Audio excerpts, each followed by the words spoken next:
So, good morning. This is Coach Romeo, and I will be showing you how to do the postural assessment. So, I will be up as a client at the same time as a coach, since I don't have available client for the meantime. So, I will be showing you uh, front view, the sagittal view, or the left and the right side, and the back view. Okay. And then I will be doing voiceover, and then all the observations on the frontal view, the back view, and the sagittal views will be indicated on my video upon submission. So thank you very much, and I'm sorry.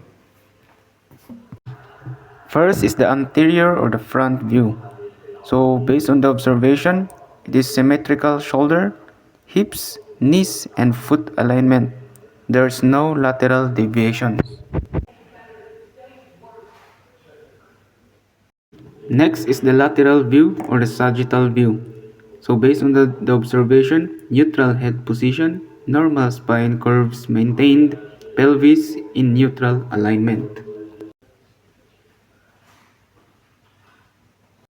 Third one is the posterior view or the back view. So based on the observation, scapulae level and symmetrical spine appears straight without lateral curvature. Overall, the client exhibits good postural integrity and balanced musculoskeletal alignment. So once again, pardon me for not having a available client for now because too much peoples are busy for this day and the coming days. So I will be acting as my client, and at the same time I am the coach. Once again, this is Coach Romeo Steele, and then I will be showing you the flexibility test using the sit and reach. Okay, for the starting position, feet flat to the floor, knees not locked, clients sit onto the floor. Legs spread V position, about 45 to 60 degrees apart. Knees fully extended, not bending. Feet flexed, toes pointing up.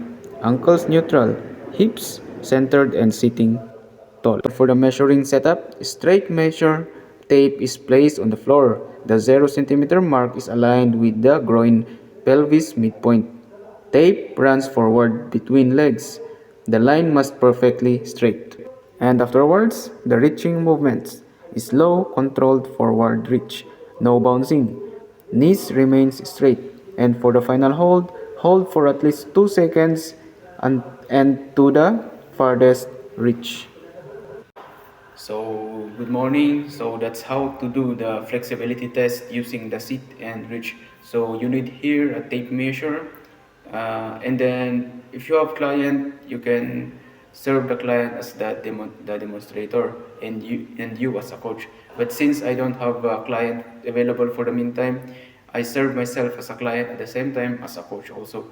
So, I did it alone, and if you observe, I put tape on the floor and then measure it with the tape measure so that it will be accurate still. And then I will be using voiceover in what are the things happening on the video. So if you observe, and a must to observe is the back posture. So in the sagittal view, I showed you that the back and especially the lower back must be attached to the wall until the center back to the upper back. Okay. So if you can observe, there's a natural arc here on the lumbar. That is a must to be observed, not to be attached on the wall. So since it is natural, I will be showing you the power assessment using vertical jumps. So again, pardon me for not having client for the meantime. So I will be serving as a client at the same time as a coach. So I will be demonstrating to you uh, how to do the power assessment using the vertical jumps. So again, I will be putting tape to serve as my origin point.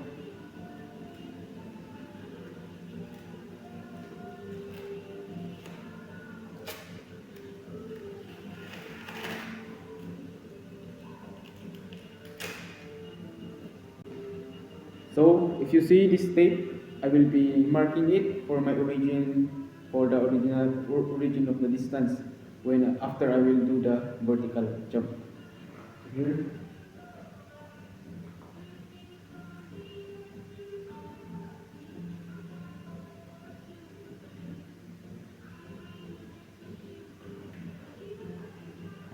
So I already put mark to my origin of the distance.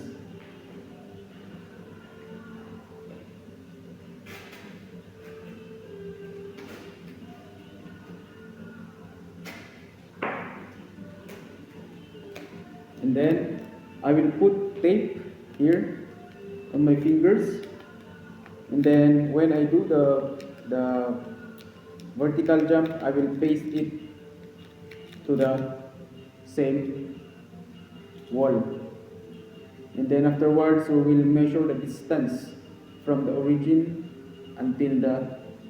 until where I reach. So here my origin here, and then we do the vertical jump.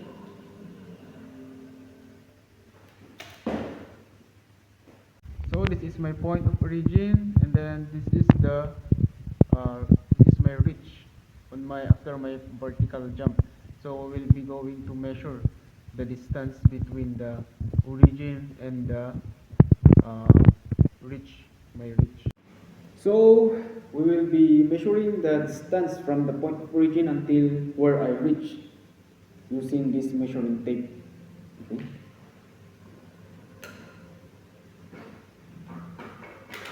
So from the origin here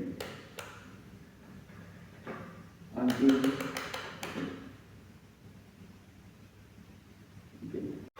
so that's how to measure the power using the vertical jumps. Okay, you can do it alone, you can do it with your client also, but the most important thing is that the measurement of the distance between the point of origin and uh, the point where you reach of the vertical jump, and then you may do reassessment so that you will know if you're improving or no. Okay, thank you so much, and pardon me again for not having my client today because no one is available, so I am serving as my client at the same time showing you how to do the muscle endurance test using the body weight push up. Okay, so I will be doing 30 seconds timer, and then we will do how many push up with full and then full range of motion at the same time, correct execution, and then we will count how many repetition we will do. We can do within 30 seconds. So wrong posture will not be counted, and then we will save and then record the result, and then we will do it. We will improve it into the future. Push up. So make sure first and foremost engage core. At the same time, the level of uh, the height of the hips or the back, and also always make sure that this one will be straight from shoulder until heel. No doing like this. So it must be aligned from shoulder to the palm. Okay, here. And then always chest to the floor, or at least little distance from your chest until the floor, so that we will accumulate the full range of motion. And then we will do how many as many reps as we can inside or within 30 seconds. So let's go.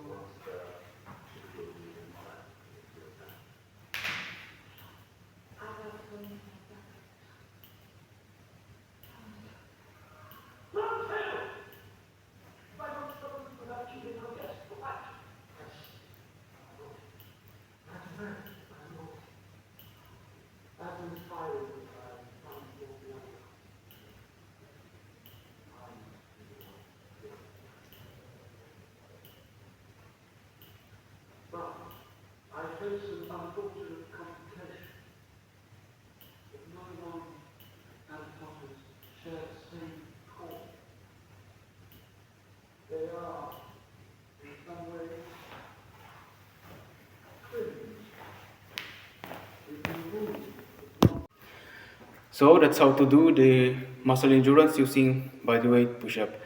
So we use 30 seconds timer, and then we did our best to do as many reps as we can within the 30 seconds with right execution, and then with the full range of motion, and then at the same time injury prevention execution. So the alignments, the shoulder alignments to to the wrist, and then the core engagement, and then all the posture, because for as an assessor or as a coach, we are not considering the uh, wrong posture. If wrong posture happens, we we don't count we don't count it as valid repetition. So that's it, and then we recorded the result that we get now, and then in the future we will see, because it is very important to record the assessment so that we have a basis, so that we can know if we are improving or not. So, Coach Romeo again, and then for now we will do the cardiovascular assessment using the 3 minutes step test. So I will be again acting as a client at the same time as a coach. So I will be doing the 3 minutes step test with the rhythm of the uh, heartbeat, like lub, dub, lub, dub, like this. So it means it's not very fast, and then also not very slow. So it is coordinated or accompanied by the heartbeat. The okay. Then after 3 minutes, we will be getting our pulse rate, and then using the beats per minute. So basically, our time will be uh, in minutes, or as usual, what I'm doing is that 15 seconds only, and then whatever the number that I counted within the 15 seconds, I'm multiplying it by 4 to come up with the beats per minute. Okay, so let's go.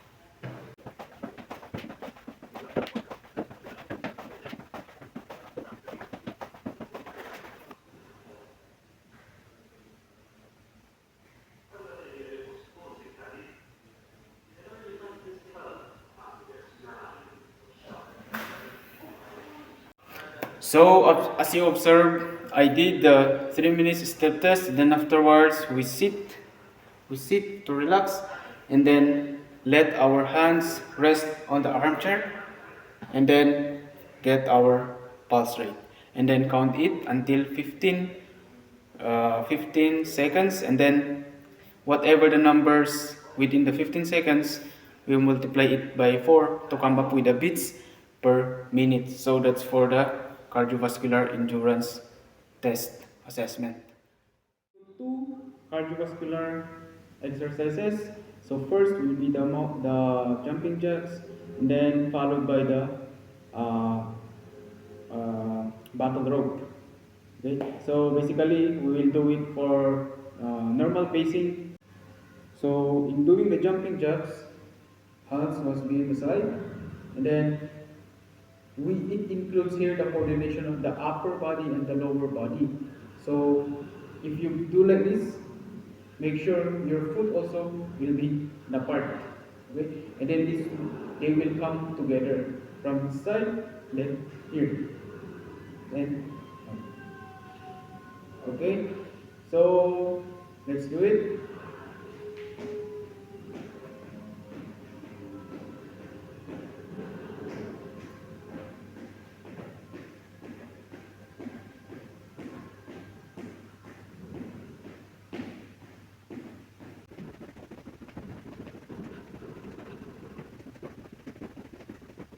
So if you observe here, while I'm doing the exercise, while I'm executing the exercise, you can see the absorption of the knee. Okay? So when doing the jumping jacks, don't please wait. You use the absorption of the knee, so it's slightly bend. especially it is bouncing motion or bouncing exercise. And then you use your toes, not the heel. Use the toes for spring here, so that we have the leverage. So your body weight will be lever. It can get leverage on the while doing the execution or while doing the exercise, so that it will avoid any form of injury, especially sprains. And then for the knee, it can also cause severe injuries, especially when you have previous ACL or you have any knee injuries related to this exercise that can be possibly triggered when doing it, because it is a kind of plyometric exercise which involves winded, and then at the same time you are in bouncing motion.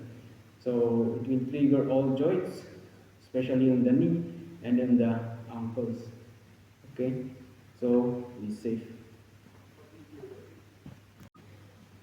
And then the next cardiovascular exercise will be the battle rope. So I'll be showing you the battle rope. So battle rope exercises it involves like more stability and then more power on the upper extremities, and also for good balance and stability on the lower extremities.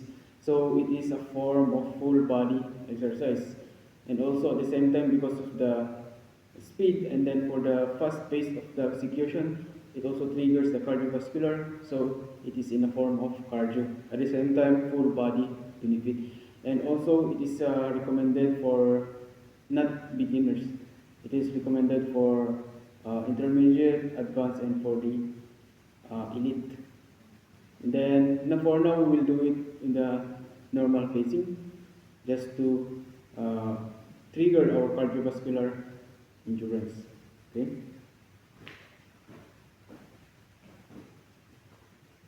So first, you must put your base good, so and wider, so that you can stabilize your upper body. So here, it's like on a horseback ride position, like this. And then the rope is in the center, and then you can do doubles or alternate. It doesn't matter as long as you are doing the cardiovascular endurance, cardiovascular exercises that can enhance your cardiovascular endurance. So, and then the angle, you can do like this, straight torso, and then from here, as long as you will not compromise your balance. Then keep your breathing in a good breathing pattern. Don't hold your breath, then just keep breathing, because your breathing also corresponds to the intensity of this workout as you go throughout the repetitions. Okay, let's go.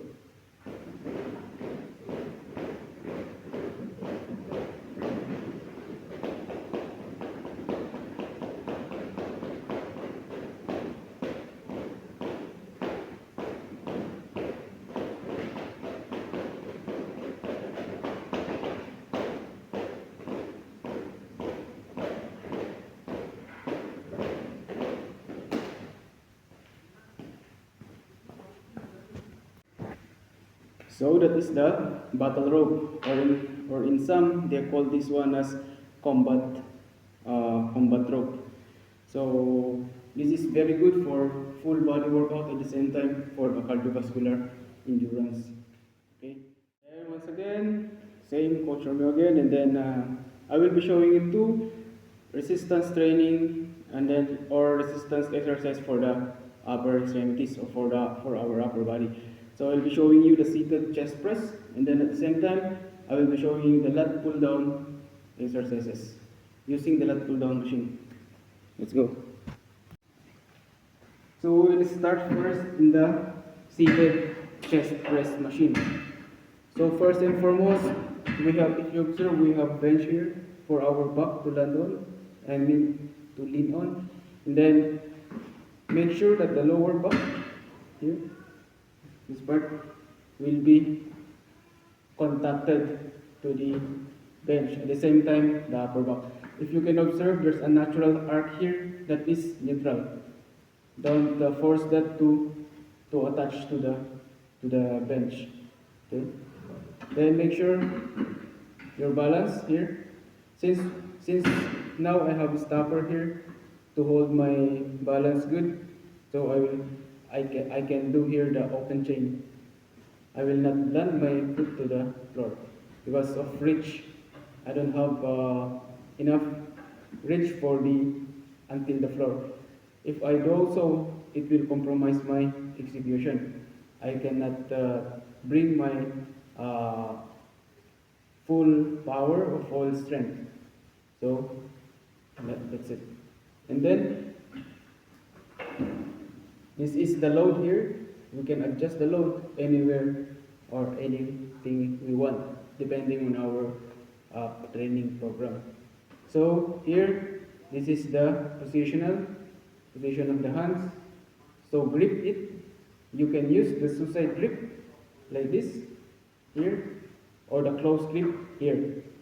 Any whatever is comfortable to you, you can use it. Just make sure that the level of your grip will be on the muscle targeted. So for example, I'm hitting my chest muscles now, so my grip will be level to my chest. And by the way, this seated chest press machine is for general chest muscles. Okay, so make sure level, and always make sure that the grip or the where you hold must be lower than the shoulder to avoid too much shoulder pressure, shoulder tension that will cause to any kind of injury related to this improper execution. Okay. So here we'll go one at a time. Then same here, left side. Then chest up. Here. And then the pacing will be when you do like this, it will be controlled until feel the stretch on your chest muscles.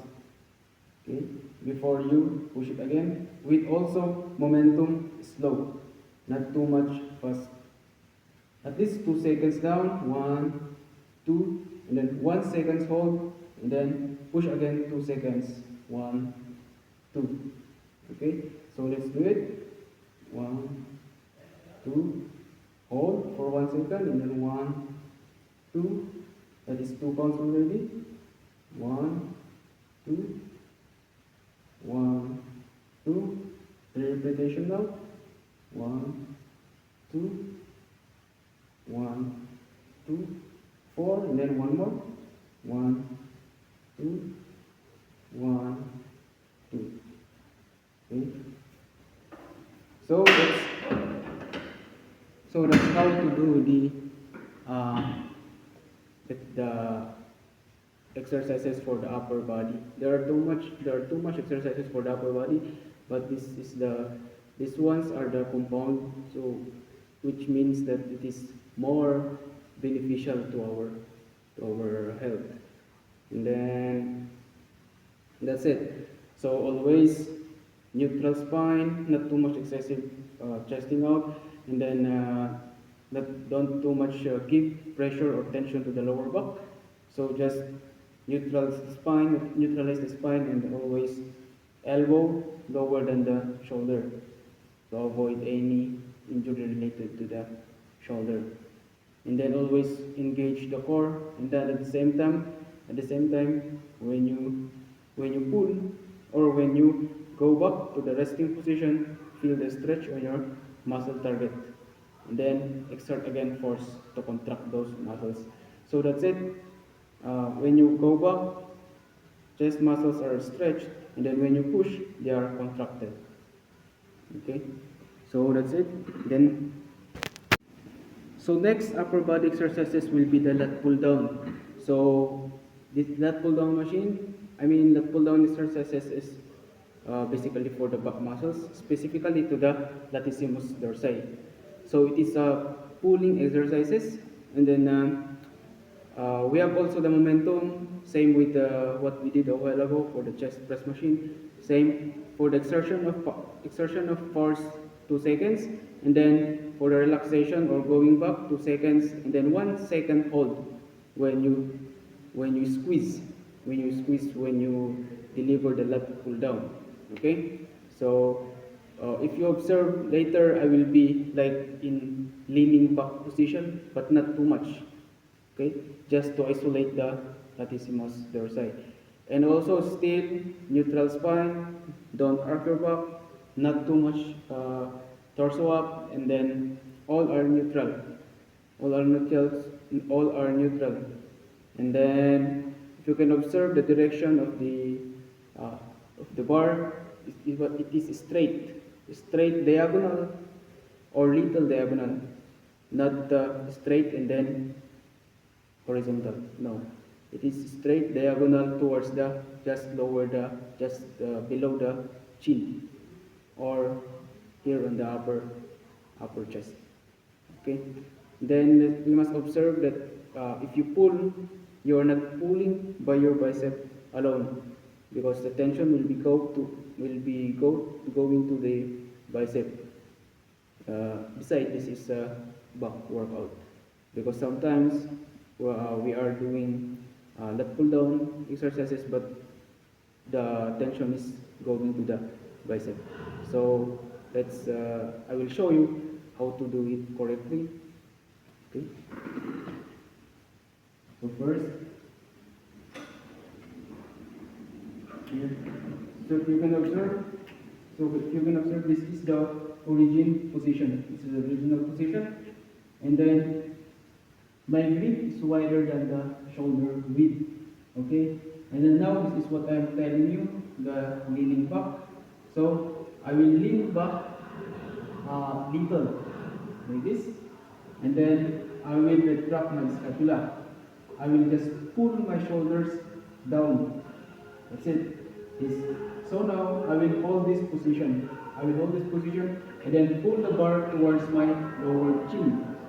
And then I will again do the momentum. 2 seconds down, and then 1 second hold, and then 2 seconds up. Okay, so let's do it. And then this position must be stabilized and will be done until throughout the exercise. Okay, so 1, 2, hold, then 1, 2, then 1, 2, 1 second hold, 1, 2, then again 3, 4,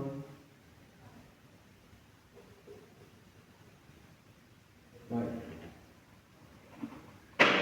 So in this lat pull down, as I told you, this is for the back workout.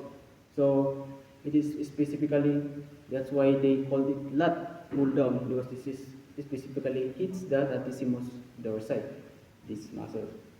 Okay. So that's it. This is a good exercise for the upper extremities. That I will be showing to you is the two lower body exercises. So first we will be doing the goblet squat.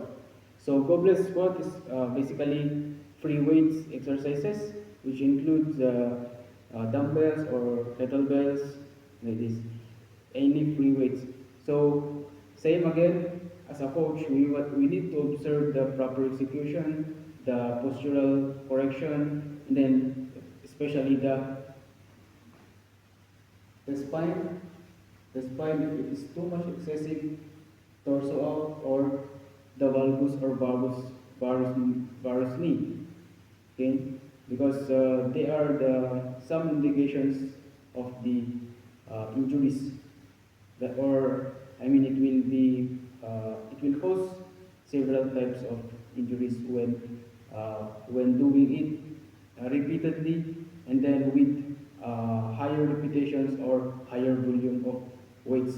So in the beginning, we need to check this and to correct this, so that when we progress, when the client will progress, it will be good. Okay, so I have here dumbbells. Okay, so by here, so it's like in the hugging position, and then same the foot shoulder width position, and then the knees must be aligned to the toes, or not. Let's avoid overlapping. And then the spine will be neutral, not arcing, and then we'll always brace our lower back. And then always chest out. Okay. Then same momentum, 2 seconds down, and then 1 second hold, and then 2 seconds up. Okay, so observe my knee.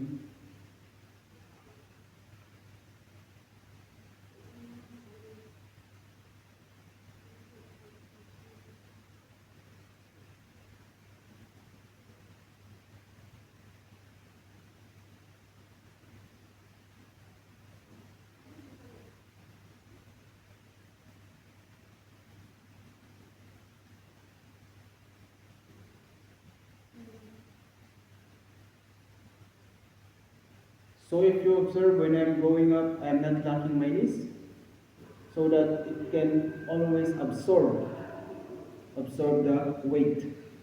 So don't lock knees when you're in the position. Always slightly bend or loose them, but not too much down. Just don't lock them, the knee joint. Okay? So that's the goblet squat, and there are too much variation for the goblet squat. We can use goblet squat in general lower body extremities. At the same time, we can use goblet squat to hit the glutes only, the quads only, the lateral, the vastus lateralis, or the medial lateralis. Okay? So different execution, different muscle targets. But we did a while ago is the compound, where it is generally hit the hole. Okay, so that's the first goblet squat. So, so next exercise will be the leg press machine. So basically, it is seated leg press. So here, the same, we will maintain the momentum, 2 seconds when exerting force, and then 1 second hold for the squeeze, and then 2 seconds for the going back. Now, same with the machine chest press a while ago. We must observe again the spine position. So here,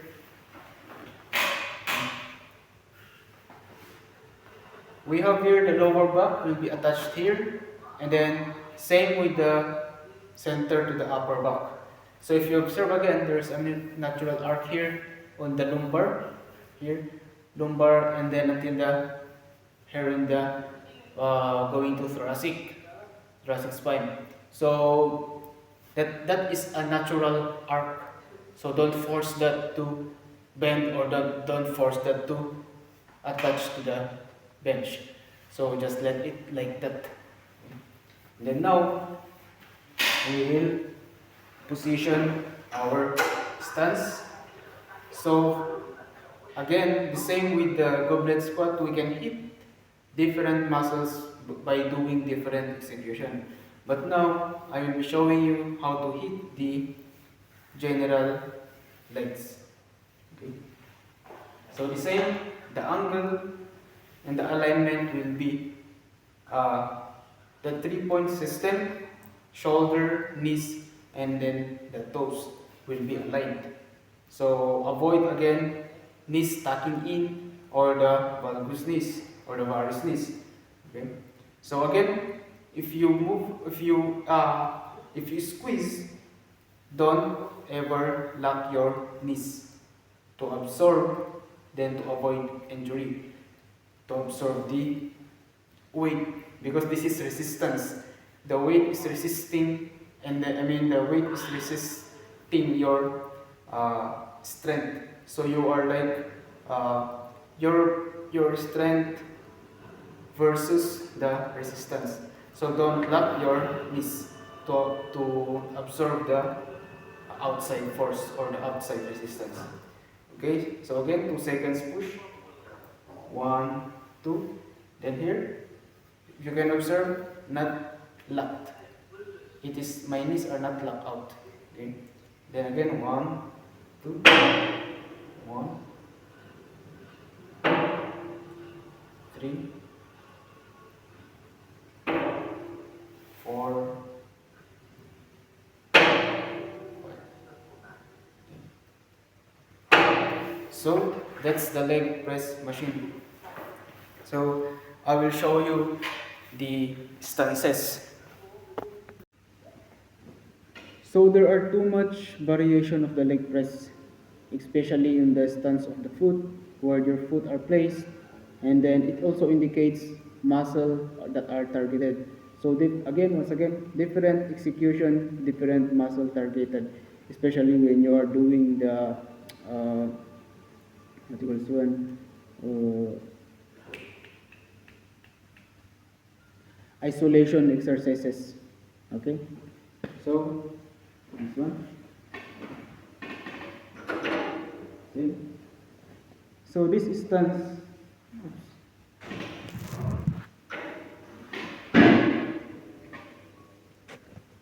Okay, so this stance is a shoulder width stance.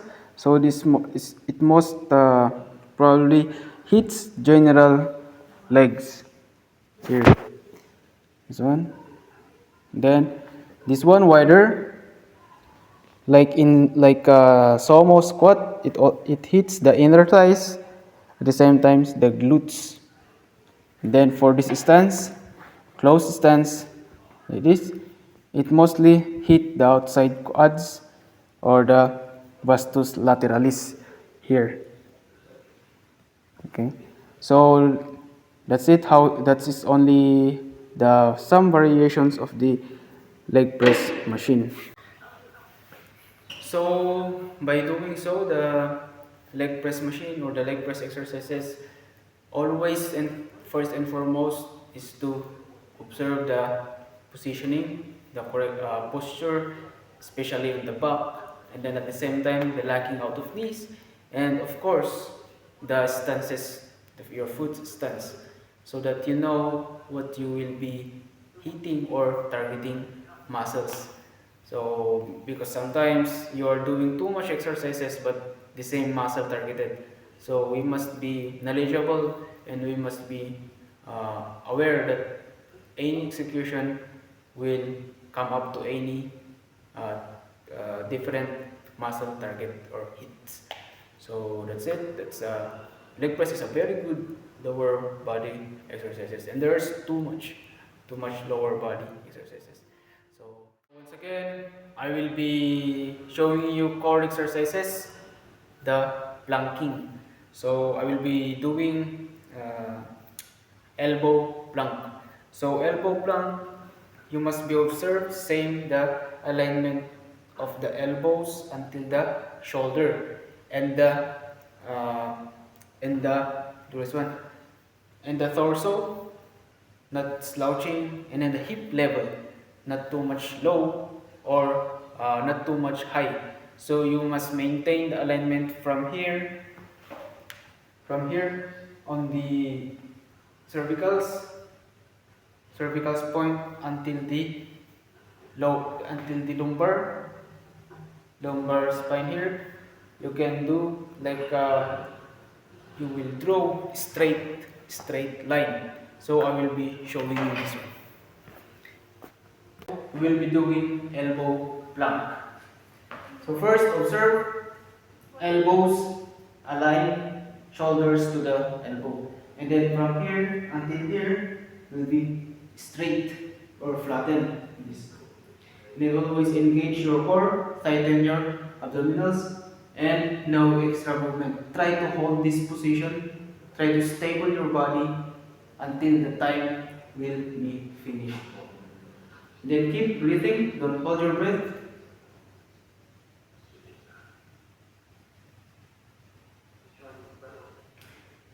as the time goes up, you can feel the more contraction of the abdominalis because in this time your core muscles or your strength will be coming from those core muscles. So you will be feeling them more activated or more contracted.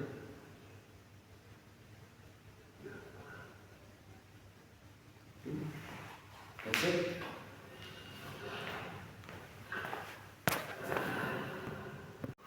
So that's the planking exercise. Elbow plank. So elbow plank, observe the alignment of the from shoulder to the elbows, and then the alignment of from cervicals to the lumbar. If they are straight. Okay. So in planking, you must still breathe with the right breathing pattern. Don't hold your breath, and then don't rush. Then, as I told you a while ago, while you are doing longer time, you can feel more contraction on your abdominals because these core muscles are more activated as you go throughout the time. So that's it. That's for the core exercises. Once again, I will be showing you one PNF stretching, especially on the chest muscle before doing the uh, chest workout. I usually do this before I do the my chest training day. So let's go. So first, go to a wall that have angles like this, and then make sure that the elbows are still lower than the shoulders. So from here, and then from this position, it will be contracted or it will be in opposite direction. My torso will be going that direction, while my these elbows will go in that direction.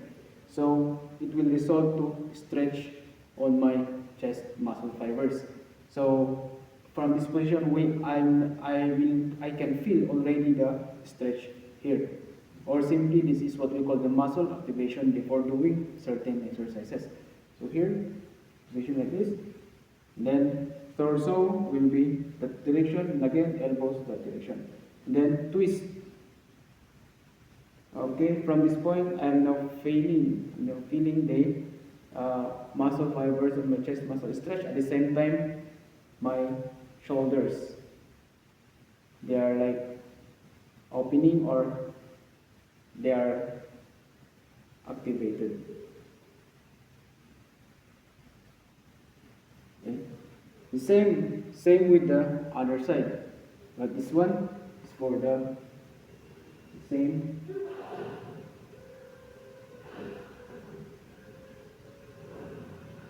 So from this execution and from this PNF stretch, I feel activate stretch on my chest muscle fibers at the same time activating my shoulder muscles, because especially when in upper body exercises or upper body extremities workouts, always involve the shoulder. That's why shoulder muscles are more triggered or more tense because of they are always involved in the different workout of the upper body in pulling, then for pushing and any.